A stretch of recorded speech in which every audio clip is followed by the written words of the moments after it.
On this day in history, February 18th, 1478, George, Duke of Clarence, convicted of treason against his older brother Edward IV of England, is executed in private at the Tower of London.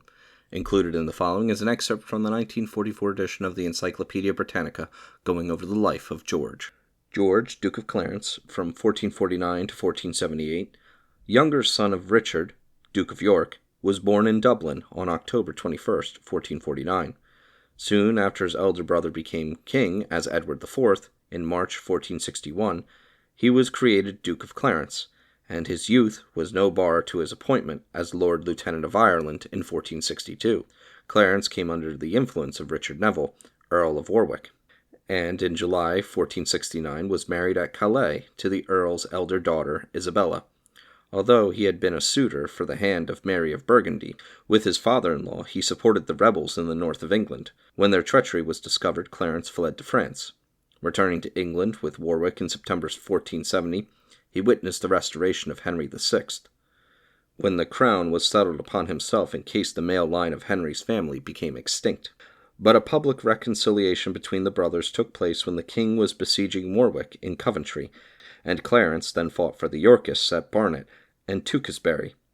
After Warwick's death in April 1471, Clarence appears to have seized the whole of the vast estates of the Earl, and in March 1472 was created by right of his wife, Earl of Warwick and Salisbury. The Warwick estates were eventually divided between Clarence and his younger brother Richard, Duke of Gloucester, later to be Richard III, who married Warwick's younger daughter, Anne.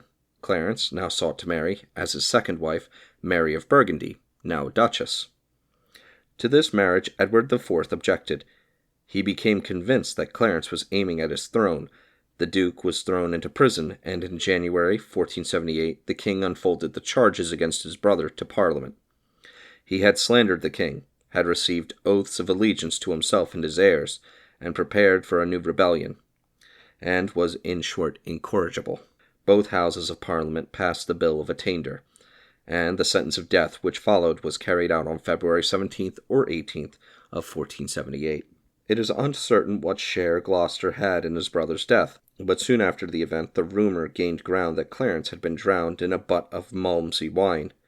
Two of the Duke's children survived their father, Margaret, Countess of Salisbury, 1473 to 1541, and Edward, Earl of Warwick, 1475 to 99. Who passed the greater part of his life in prison and was beheaded in November 1499.